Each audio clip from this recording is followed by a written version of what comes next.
Hey guys, welcome back to Tell Me Everything with Lanz. So I have a popular guest. I have a returning guest that is back by popular demand. Zein Nimri and I sat down actually a year ago and discussed everything there is to know about the importance of gut health. But today we're going to talk about more of a holistic approach to health.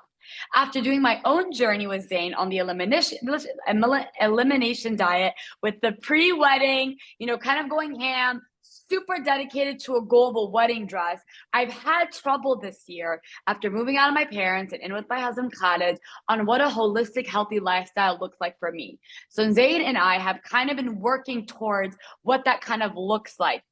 For me, not having meals prepared for me every single day, to having to do this shit on my own, I was struggling. So I reached out to Zayn, and in this week's episode, we're going to talk about what a holistic, healthy lifestyle could mean for you. We're also going to go into about the Ozempic craze right now. So without further ado, Zayn, welcome back to the show. Hi, Lanz. Hi, girl.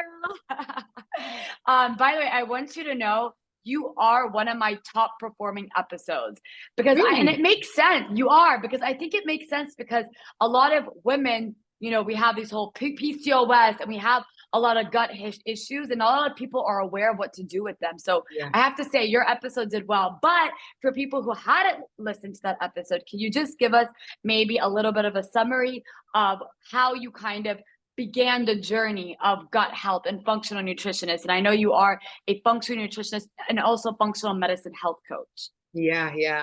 Wow, it's been a journey and a half. I told you on the previous episode that my degree is in finance, and then my master's was in management, and then I did the human rights law course. So I worked in the US for 5 years, and then I had a bit of a health issue, so I had to seek functional medicine to understand what's going on, to get to the root cause and investigate upstream because of an issue that happened with a conventional doctor. And then I realized that is really what people need, right? Like after practicing it on myself and understanding that, okay, there's always more than what the doctor tells you. You need to be empowered. Then I shifted and I started studying in functional medicine. And I'm now helping people. And now you are helping people, including me. And by the way, a lot of my friends. A lot of your friends. Thank you. A lot of my friends. I got you, girl. I mean, they saw. The thing is, I also feel like they saw the results, because you can, of course, be like, oh, here's a functional nutritionist. Here's a nutritionist. Here's a PT. But when you actually see a friend of yours see the results and see their journey and see when we go out, I'm making better choices or different choices, let's say. I think it is like people are like, oh, okay, like that actually did work for her. I want to touch, you know what I mean? Like it shows, it's like proof, it's like living proof and that this shit works. Also, I think after COVID, just because of the vaccines and just the immune system being hit properly, a lot of people started to understand that there is so much that we can do in terms of lifestyle to reverse the effects of COVID or any other disease or any chronic issue that happened that could affect the longevity or aging or what have you. So that's why I think functional medicine is growing. There's actually a study by Google that said that interesting. Within the next 5 years, it is going to take over. The thing with functional medicine, I think it's not covered by insurance in a lot of countries, not even in all states in the US. Yet. I think it's going to eventually, that is where our healthcare system is definitely going towards. Inshallah. But yeah, so far so good. I'm so grateful for my job. Grateful for clients like you who become friends. We got friends, exactly. And I bring you back on my podcast. Back again and again and again. Exactly. I think I want to, for starters, kind of, Ozempic, Mounjaro, all of these injections have basically taken over my TikTok feed. And I think for a lot of people can see it. A lot of people I know have done it. So, I mean, when you look at something like that, going off of COVID and the vaccine and stuff like that, and you see there is an injection that people are using to lose weight, and to be honest, when I look on I'm just looking for social media. When I see, a lot of women who are like, I was obese, I've lost 40 pounds on Ozempic or whatever it is. And you look at that, you're like, oh, wow. Like, is there something to it? Yeah, that's insane. Like, is there something to it? I mean, as a functional nutritionist, what is your view, I guess, on using injections like that to aid weight loss? Do you find it different if there's someone that's obese or morbidly obese that is like needs a lot to lose weight compared to like women who maybe need to lose like maybe 10 kilos or whatever? Shufi, before we go from the functional medicine lens, just let's look at it from a very logical perspective. Yeah. If there's something express, or if there's something that you inject and you don't really need to work for the result, then there's a catch. Like that's it. That's by the way, that's so true. Yeah, it applies to fad diets. It applies to anything that's fast. It's kind of cheap, I would say. So yes, and it's not a long-term strategy. Okay, so that's just logically just an analogy. But from a functional medicine perspective, I'm not qualified to talk a lot about Ozempic, but I am going to talk about it from what I have encountered and what I've researched, because I did get clients that came to me after using Ozempic. Yeah. And they're like, boo, it's like it didn't work. I grew my hormones and all of that. So basically, Ozempic is, I think the brand, the generic name is semaglutide. Semaglutide, yes. Yeah, and basically what it does, this drug has been, I think, created in 2017 for diabetes type 2 to lower blood sugar and to manage the cholesterol profile and all of that. Yes, correct. In 2021, I believe, people started taking it as a weight loss drug. There's another one called, like a sister drug called Wegovy, I think. Yes. So they do, basically, in a nutshell, they blunt the appetite, they suppress the appetite through the brain. So basically, they mimic a hormone called GLP-1, and this is a hormone that talks to the hypothalamus in your brain, and it says, you're full. Halfway through the meal, you're full. You can't eat anymore. So basically, it kind of sends a message that for satiety. But okay, it sounds really nice, and you feel like, okay, well, I'm not eating that. Yeah, but like you're saying, it's a catch, because like if you're sending a hormone to your brain saying that you're full, I mean, when you go off it, you're going to eat normally again. Not like when you eat on the elimination diet, for example, like, teaching myself to eat, I mean, whatever I was eating also was to clean my gut. But over time, because you're not eating the volume maybe that you were eating before, you naturally, is this how it works? Your stomach is going to shrink. شوفي أقول لك يعني the thing about يعني the GLP-1 hormone is naturally produced in our small intestine, so it's already in the system. But with these drugs, it mimics it, and it quadruples the effect. Okay, but what it does, we're not addressing the elephant in the room here, which is really eating behavior. I mean, totally. That, right? Because if you want Ozempic to work, you're gonna have to take it forever, and the side effects are, pancreatitis, thyroid cancer, other types of cancer, not to mention the nausea, the constipation, and the diarrhea. Also acid reflux, because what it does, these drugs, they slow down the emptying of the GI tract, so you feel full for longer. So let's say you've eaten more than you should have, which could be even it's going to start to come up, and it's going to cause a lot of acid reflux, and that's going to cause you, it's going to take you into a whole different, la la land of PPIs and Nexium and acidity problems. Yeah, I mean, it's not really helpful, I can't speak about it for patients with type 2 diabetes or by home IR score, because that's not really my field. But at the end of the day, even if you take it, and even if you need to take it because you need something, what we call a rapid relief, or something kind of to kick you into the whole process of holistic healing, you're gonna have to tackle. At the end of the day, you're gonna go and tackle the eating behavior, and you're gonna have to go into the cellular healing of the body and balancing hormones, reaching homeostasis, and that's nobody can. I mean, we're all gonna have to go through that route. Yes. Yeah. Eventually, I mean, even speaking of that, we're talking now, my journey with you right now, is very different to last year, but now it's like, what does a holistic, healthy lifestyle look like to you? What has been your personal journey because I mean, whenever we talk, I feel like obviously I know you're a functional nutritionist, but you have a very holistic way of looking at food. Like and I don't know, maybe correct me if I'm wrong, but you did have your journey of your own where you were going to Barry's 5 times a week and you were really killing your body when it came to working out. And then you kind of slowed down and did maybe like tamer on workouts. So what would you say your journey has been to actually living a sustainable, healthy lifestyle?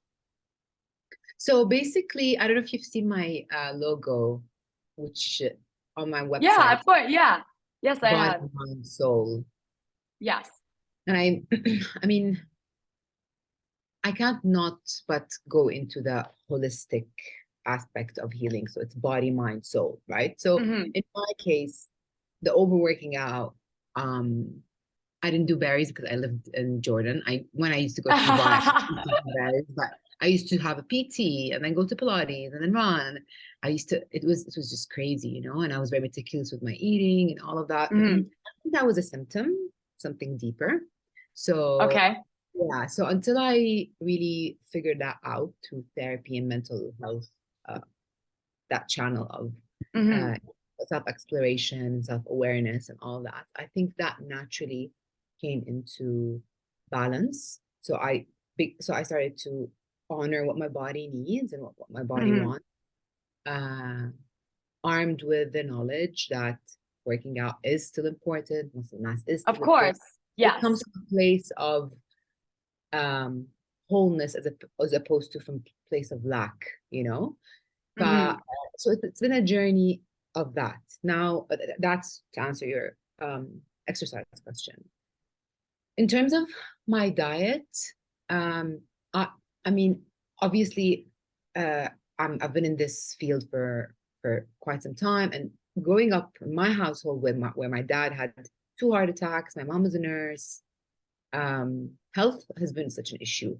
Just like healthy eating and food has been an issue at home because my dad was always, struggling with some kind of a health issue. So I always was able to see it like firsthand how food is the first kind of thing. It's all about what you eat and how that really affects everything, Yeah. Now today, Zain, how do I approach holistic healing? It's nothing but intuition.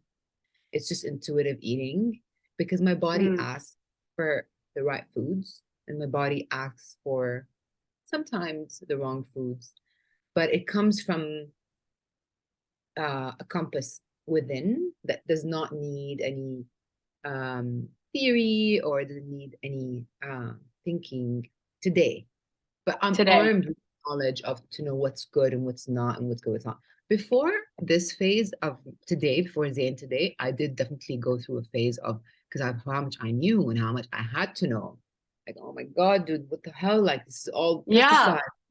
This has a lot of this and this had a lot of that. Blah, blah, blah. And then I'm like, okay, I need to detach because this is something. This is my breadwinning, but still I'm a human being. So it was really a work in progress until I found this really nice, mishmash of intuitive eating, intuitive working out, that comes from a place of love and honoring whatever my body needs, really what my body needs. That's it. I mean, there's nothing more to it.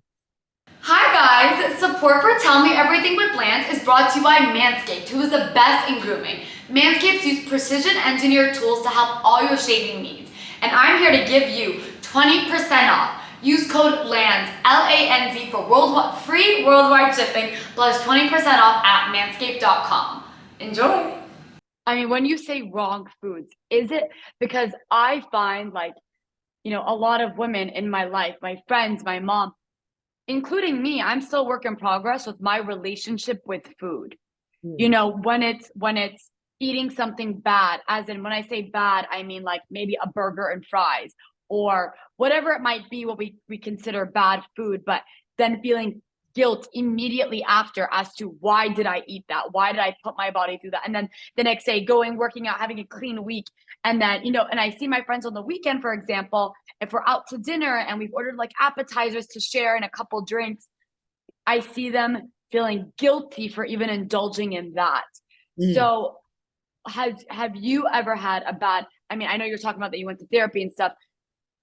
How has your relationship with food, I guess, transformed to you now, us coming to you and being like, what do we eat? How do we, like now we're coming to you and being like, how do we help ourselves with our relationship with food, etc. So listen, to be honest, like I'm going to be very frank. Nobody has like a 100% perfect relationship with food. It does not exist in the day and age right now where social media is there. I think you're 100% right when you say that. And whoever says and claims that they've got it, they're the most people that haven't got it. Yeah, they probably have the most. Exactly. Yeah. Those people that don't have that shit locked down. Exactly. Shufi, I hate to label and vilify foods. I think that's really 2000 late. But correct. But there is, there's just things that are so processed and have a million ingredients, and the body really doesn't like them. So I would say that's where I go about moderation towards these foods as opposed to what my daily diet looks like. My daily diet comprises of whole foods, anything from the ground, anything that's whole, anything that's colorful and fresh. Yes. And even like the way it's made, potatoes, they shouldn't be like fried just because of the processes. And I mean, that should be a whole different podcast. But point being is, like Michael Pollan said, do not eat anything your grandma didn't recognize as food. And if you think about it, very interesting. Yeah. Like I was just thinking about it the other day, and I was listening to a podcast by Peter Attia. It's so morbid. I kind of scared when I heard it, and I don't want to like go into it because he's very right. He's always on point. He's very well researched. But what he's saying is true. Like this whole new lifestyle of lattes and the plastic exposure and the screen time and not being in nature and the fast life has inevitably taken us to a completely different direction where cell mutation is or neurodegenerative is on the rise, right? We can't expect our bodies to take it because we're not made to handle all of that, I had this moment in Greece where I was thinking, because after the workout I go get a coffee. Yes. Like 15 years ago that wasn't the deal. Like I don't go and the plastic lid and the milk. Yes. Coconut or almond or what have you. And now, we have all the options: oat milk, coconut, almond. Yes, all the options. Lactose-free, soy. The whole thing now. Back in the day, a coffee was a treat, right? Yes. I'm going to have coffee with my friend. It was a treat, 100%. As opposed to now, it's just filling the gaps. Like, okay, I'm twiddling thumbs, so I'll just go get a coffee or a matcha latte. Yes. Like, things have changed. So going back to how I live my life normally. I do the coffees. I do the alcohol. I do the normal life, but I'm armed with the knowledge and I always seek balance. So my fridge, yesterday a friend of mine was over and they opened my fridge and they're like, the color, the rainbows, like it's all color. So that's my daily diet, right? But if it was your birthday on a Tuesday night and there was cake and I was craving cake, I'm gonna have the cake. Okay. So I'm not gonna have the cake. So there's no need for extremities if you don't need to. Some people with celiac or some people with allergies or some people with sensitivity, that's a completely different ballgame. Different story. But you reach that with functional medicine, that's what you and I worked on, is to Yes. reclaim your resilience, to reclaim your gut health, to reclaim your digestion and hormonal Yes. balance. So that's your birthright. We deviate from it. We kind of steer away because of bad lifestyle, because of a phase that we all go through. Yes. And then we seek help by going back there with the journey, with the protocols and the tests and all that. What do you think mental health, like our mental health, has a lot to do with our journey to, healing ourselves, either the gut health, or it's someone who comes to you and is like, I PCOS, it's hard for me to lose weight. Like, I hate it about myself. Or when clients come to you, I can say I'm one of them as well. Our mental health has it has a big, impact on our food intake. Do you find that a lot of clients come to you and you're like, let's get your mental health straight while we go on this journey with, to healing or whatever their issue might be? It's binary, of course. You know what? Mm. Like, I mean, you could, yani, the body is not just the physical body; it's also the spiritual body. And I don't know if you've read the book "When the Body Says No" by Gabor Mate. I have not, but it sounds lit. It is, yeah. It's a really nice book. But I mean, every symptom in the body is a suppressed emotion. Mm-hmm.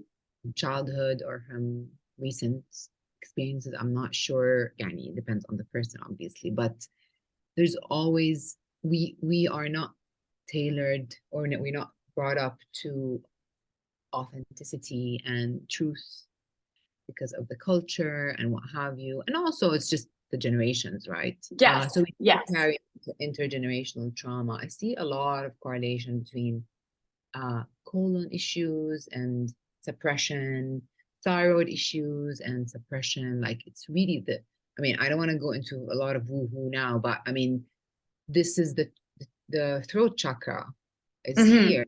Someone's like, for example, keeps it cool, not really well spoken, or wants to keep, people pleaser, what have you. Yes. That could manifest into thyroid issues. Mm-hmm. In my case, I had my issues in my ovarian system. And that's because of certain phase in my life where I definitely wasn't true to myself, and I had to suppress and yeah.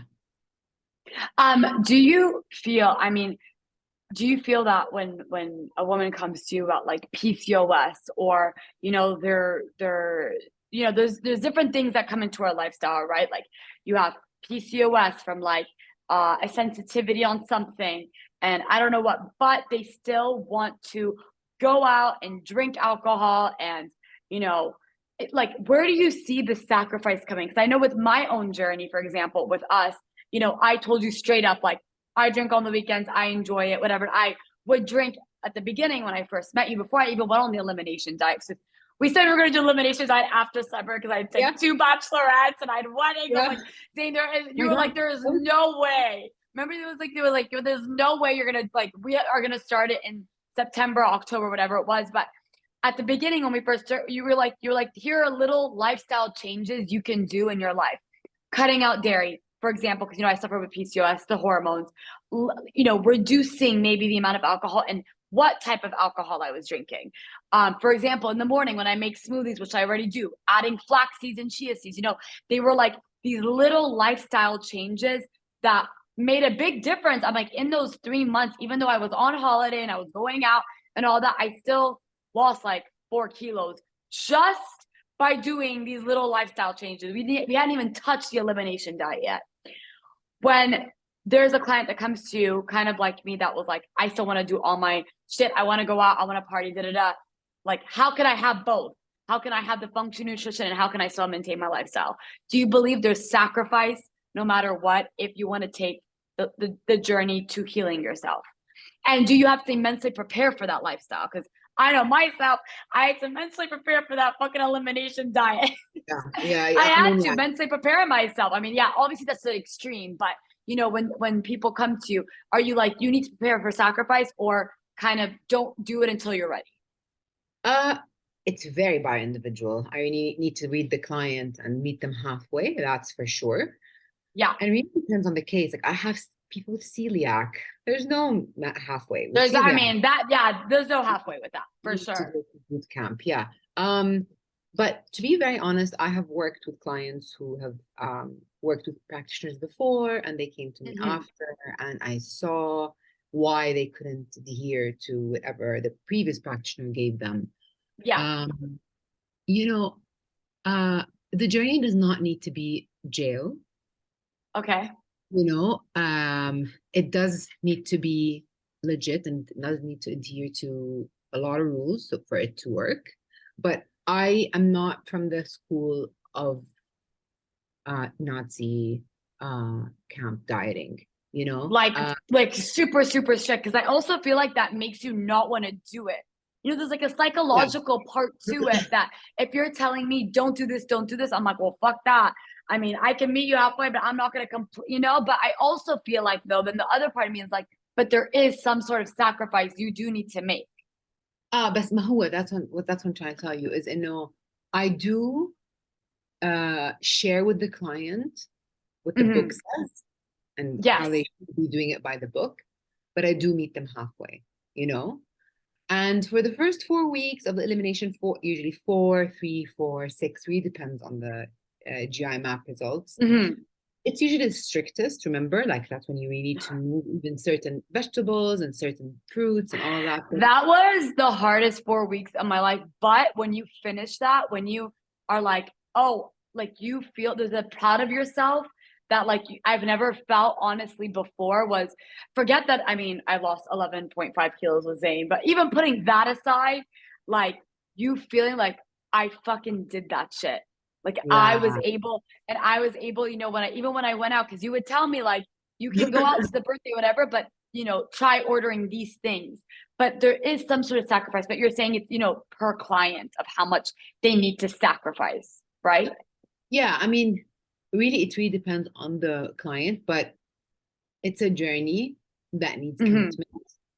And that needs commitment in terms of not just the actual elimination diet, but the exit. I mean, remember? Yes. I told you like the exit is actually harder than the real deep, the abyss of it, because that's when you start to really form your know-how of how to live life, which is 4 weeks ago, I did not need to think. I could eat this and I could eat that. Exactly. Perfect. Yes, because you have the list. Yes. No, I don't need to think right now. Okay, I need to think, and I'm on my own.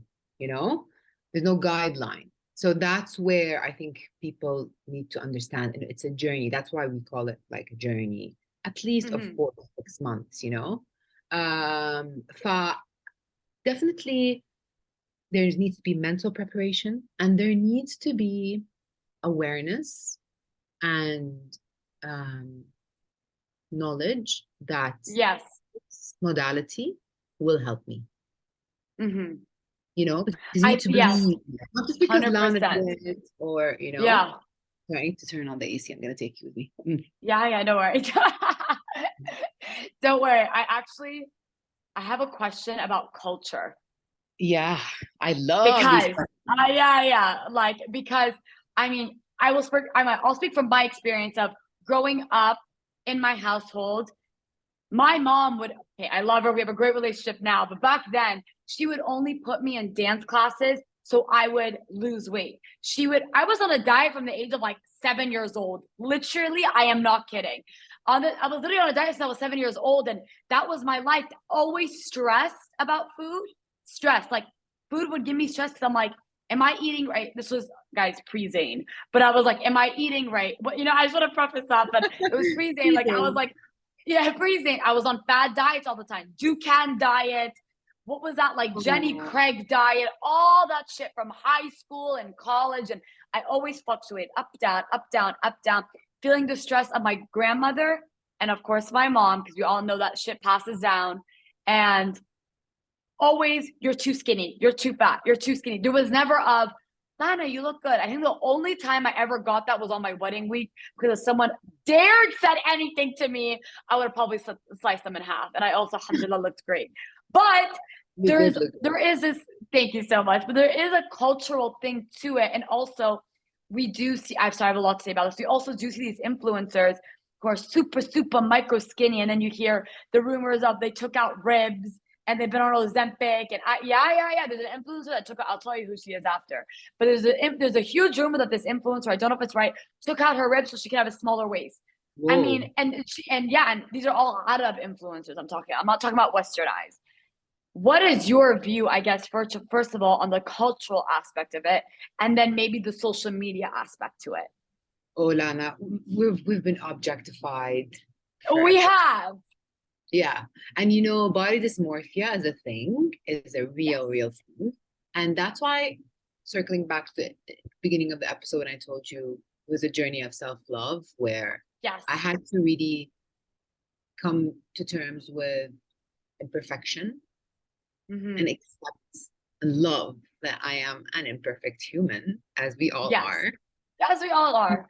That's when I gave my body a break, all these crazy workouts, being so controlling over my diet and being so critical of myself. And I feel like this alignment is what's next for the generation to come, because otherwise it's just going to be burnout. If I would show you the results that I get from the Dutch, did we do the Dutch test? I don't think we did the Dutch. I don't think we did the Dutch test. We did one of the tests where I had to send back. I did two tests. I tried the intestinal permeability analysis and the GI 60. Correct. The Dutch is where we test the adrenals, and because adrenals are the precursor to reproductive hormones. And like the progesterone levels for women like in their late 20s are just flat, because they're killing themselves and under eating and over exercising and fertility. By the way, it's a study. I will share it with you. Yes, please do. Fertility rates have gone down massively. Infertility now is an issue. Yes. Because women are egg freezing and all that. Yep. And they're having issues like being fertile enough in their early 30s, mid 30s. Do you think this is a cultural impact of how we have a lot of women in the Middle East have been conditioned to think about our bodies?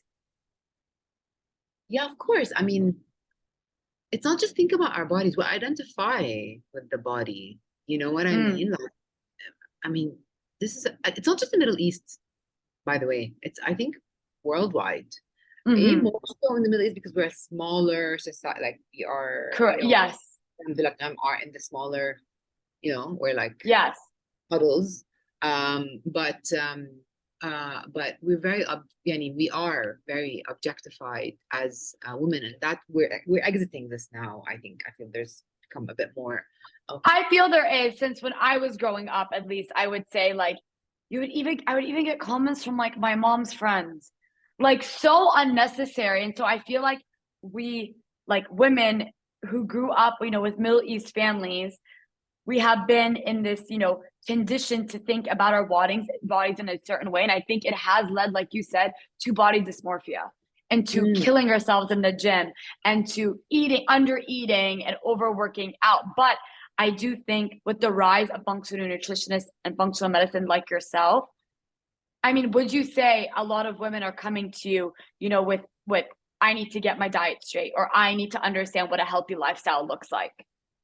Shufi, I would say the pattern of women in their late 20s, they're already more weight because they want the model figure. Yeah. And I'm really honest, where I'd be like, listen, I'm not your person for, making you eat less. I'm the person who will align your diet and make you eat well. And if you have extra weight to lose, that would be the side effect. So I kind of reframe it for them. I love that though, Zein. I loved how you framed it though. You're like, this is not like, I'm not going to tell you need to lose 20 kilos now. We're going on a journey to fixing or amending your eating, aligning your eating habits. Exactly. Finding, I always go back to this very simple term, just reaching homeostasis, because that's what your body, that your body wants a set, safe habitat. And when you reach that, if on the way your body needs to release excess fat mass, it will be really just naturally. But that's just a byproduct of going through the journey. That's how I go about it. Yeah. I mean, even with me, it was with yeast infections, right? That was my number one thing I told you. Yeah. Day one, I told you, I have crazy yeast infections. I get them every week. I take diflucan, then I put the cream on, and then the next week it happens again. I try changing my underwear because, you know, they say cotton. I tried changing my leggings to more open leggings. But you were telling me this is the number one, and you losing weight will just be the byproduct of it because we're going to get your gut health right. Yeah, exactly. Not just your holistic health. Yes. You go into a whole body system, right? Obviously, the gut is a huge component of that, but it's also the mental health. It's also the sleep, the hydration, you know, the movement, the purpose. I don't know if you've seen on my website, like the Exposum that I have. I mean, really, I cannot tackle one of them. I always, I have a life coach on my website. Well, for our contact, I could refer to a therapist if needed. I do work in tandem with trainers or sometimes doctors if need be. But you know, you cannot separate. They're inseparable. Yeah, it's a whole you thing. You could reach your ideal body weight, and your ideal body weight you deem to be ideal. Yes. But it will never be enough because there's just like this hungry ghost of validation inside of you that no matter what number you see on the scale, no matter what size of jeans you get to, you're still not going to be satisfied. So how can we get satisfied is to, you know, reach a level of acceptance. The illusion of perfection is just really, honestly, we spoke last episode. I think that was the headline. Yes, it was perfection. Yes, it was perfection does not exist. That was the headline of our Yes, because it is tempting. Yeah, come on, it's so tempting, but that's where the wisdom lies. You know, I'm human. You know, I'm gonna have a whinge here and there. You know, absolutely. As long as there's a whole journey. I mean, even I would say, Zein, like for me, I remember back when we were working I mean, now I think my mental health has gotten a lot better when it comes to food, obviously, you know, through our journey. But back before last year, I would say I was unfollowing influencers that made me feel like shit about myself. And you could call that I have low self-esteem, I'm insecure. Yeah, 100% I'm insecure. I had low self-esteem and low confidence at the time. I'm okay owning that up and saying, what following these influencers who are twigs does not serve me any purpose and makes me feel like shit about myself. But that was my own journey, right? Like that was my own journey. And then now I see that I follow them again. It doesn't affect me as much. But I think because I was going through a journey of so insecure about my body, you know, I was getting yeast infections all the time, which are not fun to go through, you know, and like you're having to change your diet, like all these things that it wasn't serving me to look at these like twig influencers. Now I follow them because I like their clothes, but back then I think it just wasn't serving me as much. And that's where it goes into what you're saying about mental health. My mental health was not right. And I had to do that in order for me to feel like at peace almost. Yeah, but you know, that's the trajectory of healing. I mean, maybe next year you're gonna unfollow them again, you know? Yeah. No, you're so right. You're so right. Space to be whatever you want to be, right? I mean, we're not like soldiers. We're not Marine gang. Yes. You will be, it's all about phases. But at the end of the day, the concepts and the definitions of beauty and health, they really need to be reframed, صراحة. I agree. You know, they actually, do need to be reframed. What Peter Attia said in his podcast is that, not in his podcast, in his book, Outlive, The Art of Longevity, said that a thin person can actually be less healthy than a full person. But yes, because it's how they're treating their body too.